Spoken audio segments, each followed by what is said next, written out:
Kaz, what kind of shape is that plant the professor gave us in? First time I laid eyes on it, I thought it was some kind of joke. It was a giant birdhouse, seagulls everywhere. We eventually scraped off most of the rust and bird crap. The underlying structure's intact. Little elbow grease? Man, we should be in business. Who used to own it anyway? Whatever shape it's in now, somebody sank some serious money into building it. From what I can tell, an American university built it as a research platform for ocean thermal energy conversion. The name's still on some of the rusty old power turbines. I'm guessing they must have had government and corporate assistance to build it too. But they couldn't solve the thermal efficiency problem, and the project was canceled. Then after the university abandoned it, a KGB front company scooped it up for next to nothing. At least that's my theory. How'd the KGB manage to buy a plant built with American capital, front company or not? Yeah, that professor is quite the operator. One other thing. The plant's set up so that it can join up with other plants of the same standard. So, they were originally planning on expanding the place, huh? Hey, let's give it a shot. We can get some more people together and build this place up into a proper home for MSF. You're with me on this, right, boss?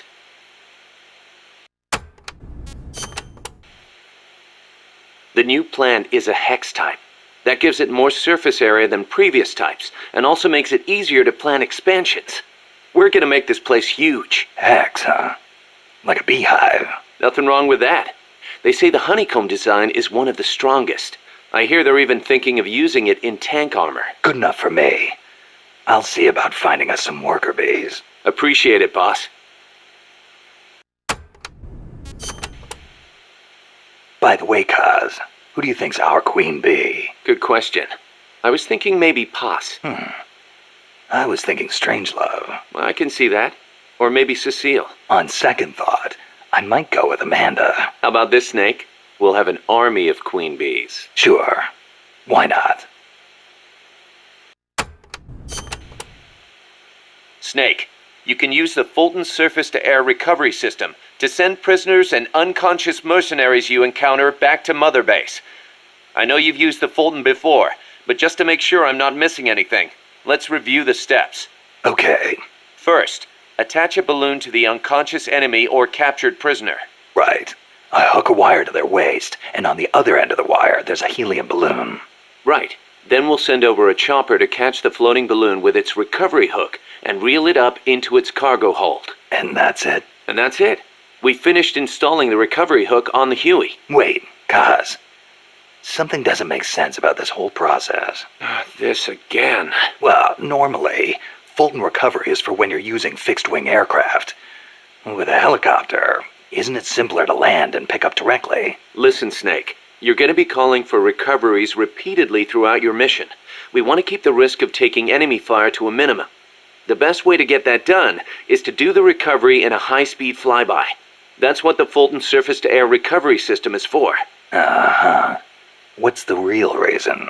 Helicopters are cheaper, and the repair bills will start adding up once the bullets start flying. I thought so.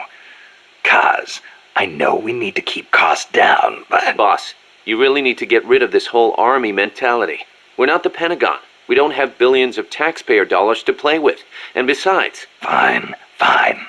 Just pick a reason that makes sense. Helicopters have quicker response time. Sounds strange, yeah, but it works great. I promise.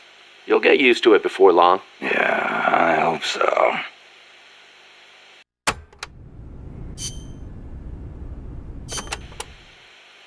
Remember why we created MSF, Snake. To provide military force to whoever needs it, wherever they are, regardless of nation or ideology. Our beliefs aren't all that lofty. We just won't be the tools of any one country. Exactly.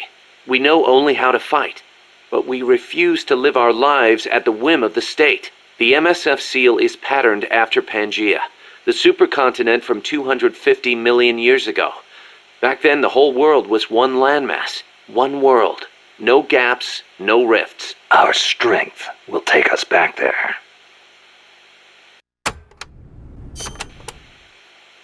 What about you, Kaz? Any interest in expanding MSF? You'd better believe it. I want to make us into an organization that doesn't take orders from any country. Just like you were saying, we have to be strong. Strong enough to defend ourselves. We need money, too. Money to train soldiers to fight. The way I see it, We make MSF into something along the lines of a new kind of business. A contractor providing the full range of military services, not just combat, but logistics, training, weapons, outfitting, and R&D. Combining the small footprint and exceptional performance of special forces with the raw military might of a full regular army. Only with that kind of power can we break free of nation-states. What I need from you, boss, is to go out and find guys we can bring back here using Fulton recovery. Then tell us what assignment to use them for. I'll take care of the rest.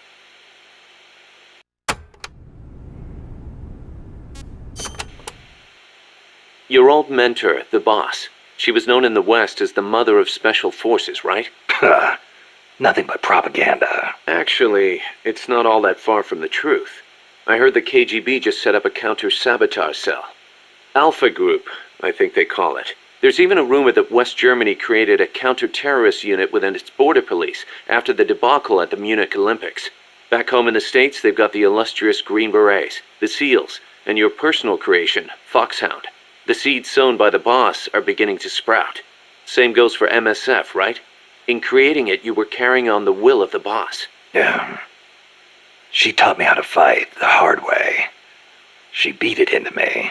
And now, thanks to her, we can take on missions other than just conventional combat. After all, we've got the same mother as the Army's Special Forces. You know, Snake, you're right. As long as we're soldiers without borders, we're going to be a target. We need our own deterrent.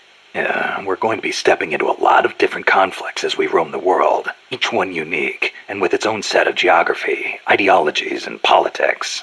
If we're going to intervene in those kinds of situations, we need the threat of a Metal Gear. Unless we want to end up like Che Guevara did in Bolivia. Well said. Our army without borders doesn't have a land to call home. We're nomads, wanderers. What we need now is a sheepdog to guard our flock. Right. Maybe it's not the way the boss would have gone about it, but there are places in this world that need us, and soldiers that need MSF. And as long as we're needed, we'll keep on moving. Ours is a journey that never ends. We're the real peace walkers.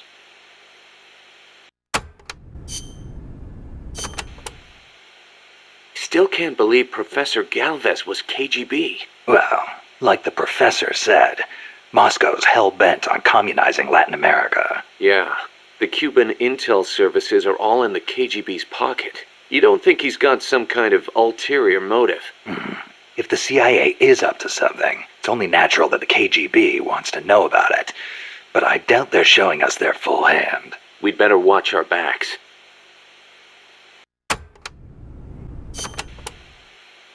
What do you think, Kaz?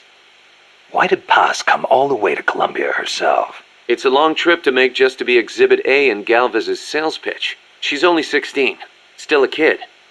Maybe we should take her wish for peace at face value.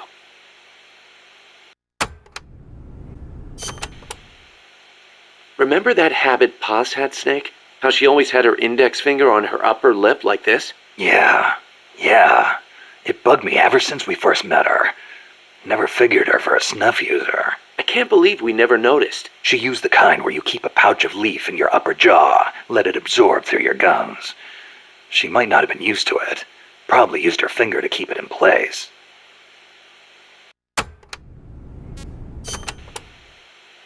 How could Paz... We were gonna start a band together. She was posing as a KGB agent, too. She must have put on the act to get close to Galvez. Wonder how much Coleman knew. But the whole time she was working for some organization called Cipher. Cipher. Ring any bells, Kaz? Cipher. It means code, or zero in Arabic numerals. Zero. Does that mean something to you? Not sure. You know, cipher and zero were basically the same word. It's a linguistic redundancy. The word stems from the Sanskrit shunya. It corresponds to the Buddhist concept of emptiness. In Buddhism, shunya means hollow. It supposedly refers to something that's swollen and empty on the inside. A big swollen emptiness. Just like outer space.